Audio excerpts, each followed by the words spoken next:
Ajay Knight. Are you surprised that Australia played safe and delayed the declaration? Well, I have two answers to that. It depends on what kind of an answer people want. I can answer a spicy one. I can want a very sober answer. But I would say, it's their territory. Let them decide, and it's up to them. When they really want to declare. Dhoni जी, पहले तो हिंदी में एक sentence, आपका स्वागत है Melbourne में और बहुत आशा शुक्रिया। करते हैं कि आप और अच्छा करेंगे। और एक प्रश्न हमारा ये है कि this particular test match was a contrast between soft dismissals and hard talk, and I am referring specifically to Mr. Kohli, who did so well. What do you think? These contrasts, do they bring out the best in people? Well, certainly it's good for the spectators. If you see what the spectators, apart from playing good cricket, loads of runs, sixes, fours, and wickets, they love if the opposition, they are having a go at each other. But at the same time, as international cricketers, we know the boundaries, and certainly all the players should fall within the boundaries and should respect the privacy of the opposition players also. So, till those guidelines are followed, I'm quite happy with it. But in this game, the temperature was high, as has been throughout this series. It was not only this test match. And as you rightly said, from both the sides, there were quite a few loose shots that were played. But overall, if you see, it was good cricket. 5 days of good cricket, apart from the fact that first innings, both the teams scored big, and still in the second innings, there was chance of a result. So overall, quite happy with the performance. Captain, what was the reason behind promoting Rahul at number 3? And do you think Australia's decision to, delay the declaration was influenced by the way India have played, especially in Adelaide, the way we chased? Do you think it was influenced by that? Well, to some extent, I would say that. The reason being, if you see Adelaide, it was a wicket that was assisting the spinners, and if we had a bit of partnership going, we lost a couple of quick wickets over there. If we had played the number of overs, the result would have been in our favor if we have not got all out. That's what it suggests, if you see from the outside. So that could have played on their minds. And Rahul, the decision was, the reason behind promoting Rahul was, he also is an opener, and also the fact we thought, there may come a situation where what really happened could happen, and then, Pujara is a better man to have at that point of time. And also at the same time, it gives us a chance to test Rahul, because he is a top order batsman. He was batting really well in the net sessions and everything. So we thought, he can also do well at number 5 or number 6, and we shouldn't really judge him on just one performance. He's someone, who looks very compact and who looks very good. And this is the new era of cricketers, where they want to play the shots to get out of pressure situations. So it can be taken as a positive. And also, he's somebody who loves playing his strokes. So overall, I was quite happy with his approach. It didn't pay in this game, but maybe, he's definitely someone for us to look, ahead into the future. Skipper, when you shook hands and walked off the field, what was the emotion on the top of the mind, that you had drawn this test or that you had lost the series?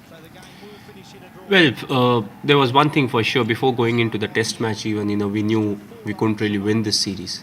So that's something that we have to get terms with. This test match, as I said, once we went in, we wanted to win this test match. Then with the turn of tide and over 5 days of cricket, till we started batting today, it was quite a well-placed game, and it was difficult for us to be the winner by the time we started our batting.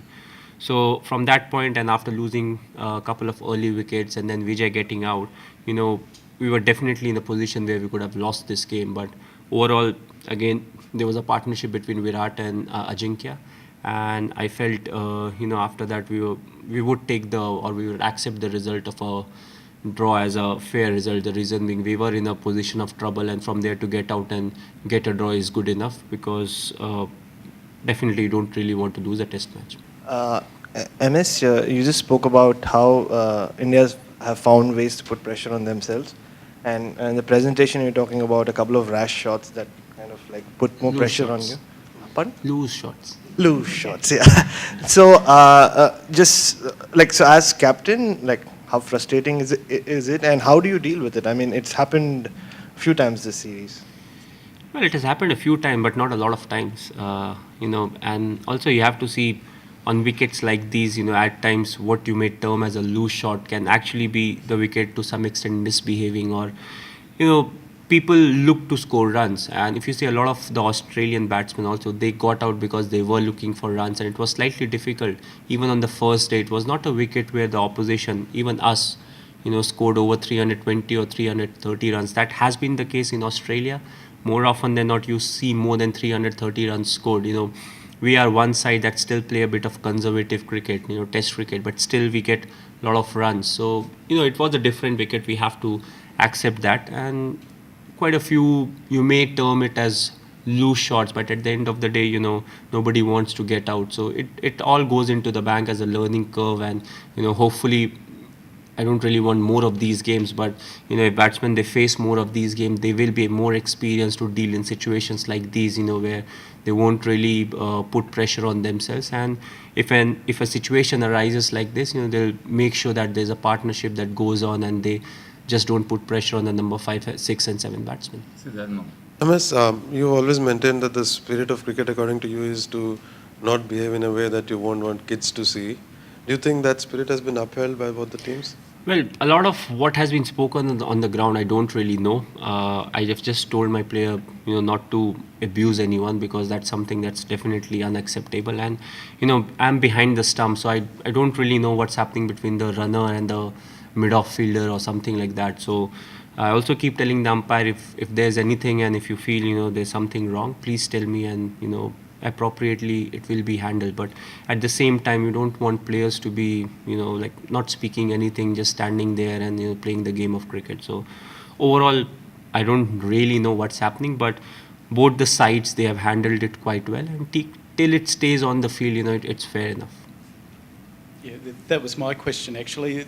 Did the sledging get out of hand, do you think, at times? Well, and how did your players handle it? I'll tell you, when you're so close to the boundary at times, it's like how you play spinners. At time you step out and you play. So what we have felt is at times when continuous sledging is going on, at times you are very close to the boundary, and it happens from both the sides.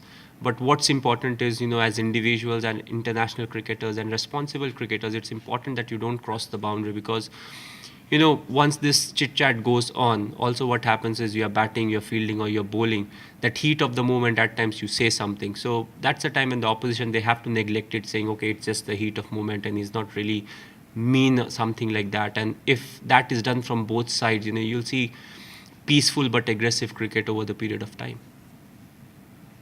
Were you relieved when Steve Smith shook your hand with 4 overs left and you didn't have to finish I the was game? ready to play. I had played 14, 15 overs, another 4 overs. Maybe they were too tired to bowl 4 overs. That's a very Aussie answer I have given. Generally, I would have said, okay. There's a couple, particularly with Kohli and Brad Haddin, just really heated moments where about this far between the two of them. Is it the sort of thing where you will seek out Steve Smith and have a chat and say, these are the boundaries we need to establish to keep it a bit cooler than this test? Well, it's something, again, as I said, that needs to be done from both the sides and at individual level also, because if you see a batsman is batting, the captain is inside, a bowler is bowling, okay, I'm the captain wicketkeeper, so I'm standing. By the time the bowler bowls and he's standing next to the batsman, he may say a few things, and I don't really will have control over that, because heat of the moment, he says something, it becomes more difficult to handle. But as I said, individually it can be handled. People or the players should be addressed that please don't cross the boundary. Play it in good spirit, and at the same time play it tough. Yes, you are representing your country. It's important to play it tough, but at the same time, it's important that depending on situation, one of the individuals will have to back off, whether it's from our side or from their side. So we should be following those norms. And if sledging goes on for 5 days, there will be a few moments that will get a bit heated, and there will be harsher words that will be explained. But till it's handled well by the individuals, I don't really see any problem. Lost to Sai and Lily. You have the choice of making the distinction between a specialist player and a generalist player. For example, Rahul vis-a-vis his role in the middle order. You have middle order batsman who's sitting there, most experienced, and Rohit in that sense has failed. So how we sort of identified Rahul's role going forward, or maybe going back to Suresh as an option, to give him that specialist job as a middle order That batsman? definitely will have to sit and decide on that. One of the reasons why we were inclined towards Rahul was, the way he was batting in the net sessions and everything. He was looking very compact and very good. And, all three of them, if you see, they are batting well. So it was just a decision between the both of them, Suresh and Rahul, and thought maybe, we should give Rahul a go so that in the longer run we see where he stands. But again, we are not deciding on him just depending on this game. We'll have to give him more chances. But as I said, he's definitely someone who looks very good, and hopefully, it will reflect on the performances. Thank you.